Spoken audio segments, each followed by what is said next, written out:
सोमवार व्रत कथा। बोलो हर हर महादेव। ओम नमः शिवाय। ओम नमः शिवाय। हर हर महादेव। सोमवार के व्रत। सोमवार व्रत कथा को लेकर यह मानता है कि सोमवार व्रत कथा बहुत ही महत्वपूर्ण है और जो भगवान शिव का पूजन करते हैं, उनकी कथा सुनते हैं और उनको सच्चे मन से मानते हैं तो भगवान शिव उनकी सभी मनोकामनाएं पूर्ण करता है। उनके नाम से भी आप जान सकते हैं, यह भगवानों में सबसे ज्यादा जल्दी प्रसन्न होने वाले भगवान हैं। इसलिए इनको अभोला भंडारी के नाम से जाने जाते हैं। जो सच्चे मन से भगवान की कथा सुनते हैं, उनका व्रत रखते हैं, शिव अपने भक्तों की मुराद जल्दी पूरी करते हैं। सोमवार का दिन भगवान शिव को समर्पित है, इसलिए इस दिन भगवान शिव की पूजा और व्रत करने का महत्व और ज्यादा बढ़ जाता है। यदि आप सोमवार व्रत करते हैं तो आपको सोमवार व्रत कथा पढ़ना बेहद जरूरी है, क्योंकि इसके बिना आपका व्रत अधूरा माना जाता है। इस कथा को ध्यान पूर्वक पढ़ें या सुने तो शिव भगवान आपकी सभी मनोकामनाएं पूर्ण करेंगे। चैनल को सब्सक्राइब, लाइक और शेयर जरूर करें। आइए जानते हैं सोमवार व्रत कथा। किसी नगर में एक धनी व्यापारी रहता था। दूर दूर तक उसका व्यापार फैला हुआ था। नगर के सभी लोग उस व्यापारी का सम्मान करते थे।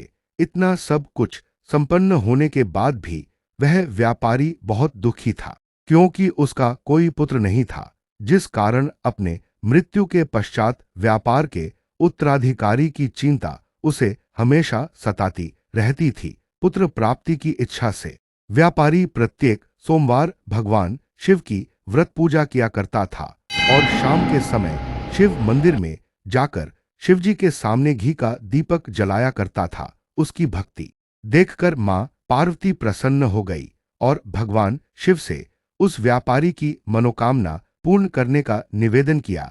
भगवान शिव बोले, इस संसार में सबको उसके कर्म के अनुसार फल की प्राप्ति होती है। जो प्राणी जैसा कर्म करते हैं, उन्हें वैसा ही फल प्राप्त होता है।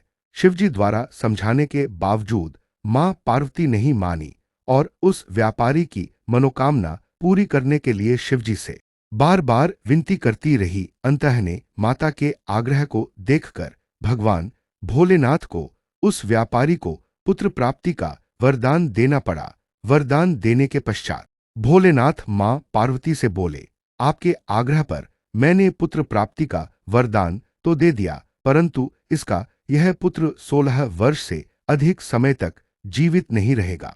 इतना ही नहीं, उसी रात भगवान शिव उस व्यापारी के स्वप्न में आए और उसे पुत्र प्राप्ति का वरदान दिया और उसके पुत्र के 16 वर्ष तक जीवित रहने की भी बात। जब सेठ ने अपने पुत्र के 16 वर्ष तक जीवित रहने की बात सुनी तो वो भगवान के वरदान से खुशी तो हुई, लेकिन पुत्र की अल्पायु की चिंता ने उस खुशी को खत्म कर दिया। व्यापारी पहले की तरह सोमवार के दिन भगवान शिव का विधिवत व्रत करता रहा। कुछ महीनों के बाद उसके घर एक अति सुंदर बालक ने जन्म लिया और घर में खुशियां ही खुशियां भर गई। बहुत धूमधाम से पुत्र जन्म का समारोह मनाया गया, परंतु व्यापारी को पुत्र जन्म की अधिक खुशी नहीं हुई, क्योंकि उसे पुत्र की अल्प आयु के रहस्य का पता था। जब पुत्र 12 वर्ष का हुआ तो व्यापारी ने उसे उसके मामा के साथ पढ़ने के लिए वाराणसी भेज दिया। लड़का अपने मामा के साथ शिक्षा प्राप्ति हेतु चल दिया। रास्ते में जहां भी मामा भांजे विश्राम हेतु रुकते, वहीं यज्ञ करते और ब्राह्मणों को भोजन कराते। लंबी यात्रा के बाद मामा भांजे एक नगर में पहुंचे। उस दिन नगर के राजा की कन्या का विवाह था, जिस कारण पूरे नगर को सजाया गया था। निश्चित समय पर बारात आ गई, लेकिन वर का पिता अपने बेटे के एक आंख से काने होने के कारण बहुत चिंतित था। उसे भय था कि इस बात का पता चलने पर कहीं राजा विवाह से इनकार न कर दे, इससे उसकी बदनामी भी होगी। जब वर के पिता ने व्यापारी के पुत्र को देखा तो उसके मस्तिष्क में एक विचार आया। उसने सोचा, क्यों न इस लड़के को दूल्हा बनाकर राजकुमारी से विवाह करा दूं। विवाह के बाद इसको धन देकर विदा कर दूंगा और राजकुमारी को अपने नगर ले जाऊंगा। वर के पिता ने लड़के के मामा से इस संबंध में बात की मामा ने धन मिलने के लालच में वर के पिता की बात स्वीकार कर ली। लड़के को दूल्हे का वस्त्र पहनाकर राजकुमारी से विवाह कर दिया गया। राजा ने बहुत सारा धन देकर राजकुमारी को विदा किया। शादी के बाद लड़का जब राजकुमारी से साथ लौट रहा था तो वह सच नहीं छिपा सका और उसने राजकुमारी के ओढ़नी पर लिख दिया, राजकुमारी, तुम्हारा विवाह मेरे साथ हुआ था। मैं तो वाराणसी पढ़ने के लिए जा रहा हूं और अब तुम्हें जिस नवयुवक की पत्नी बनना पड़ेगा वह कान्हा है। जब राजकुमारी ने अपनी ओढ़नी पर लिखा हुआ पढ़ा तो उसने कान्हे लड़के के साथ जाने से इनकार कर दिया। राजा को जब ये सब बातें पता लगी तो उसने राजकुमारी को महल में ही रख लिया। उधर लड़का अपने मामा के साथ वाराणसी पहुंच गया और गुरुकुल में पढ़ना शुरू कर दिया। जब उसकी आयु 16 वर्ष की हुई तो उसने यज्ञ किया। यज्ञ के समाप्ति पर ब्राह्मणों को भोजन कराया और खूब अन्न वस्त्र दान किए। रात को वह अपने शयन कक्ष में सो गया। शिव के वरदान के अनुसार शयनावस्था में ही उसके प्राण खेरु उड़ गए। सूर्योदय पर मामा मृत भांजे को देखकर रोने पीटने लगा।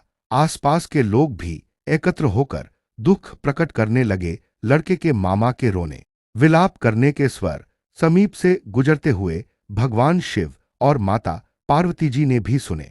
माता पार्वती ने भगवान से कहा, प्राणनाथ, मुझे इसके रोने के स्वर सहन नहीं हो रहे। आप इस व्यक्ति के कष्ट को अवश्य दूर करें।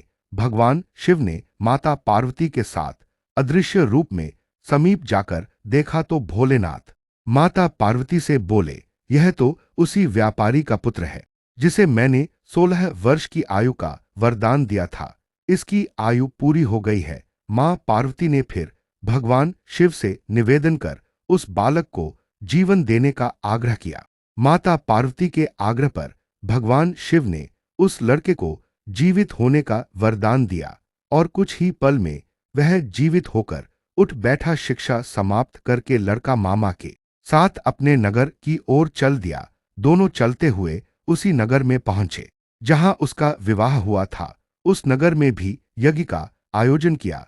समीप से गुजरते हुए नगर के राजा ने यज्ञ का आयोजन देखा और उसने तुरंत ही लड़के और उसके मामा को पहचान लिया। यज्ञ के समाप्त होने पर राजा मामा और लड़के को महल में ले गया और कुछ दिन उन्हें महल में रखकर बहुत सा धन वस्त्र आदि देकर राजकुमारी के साथ विदा कर दिया।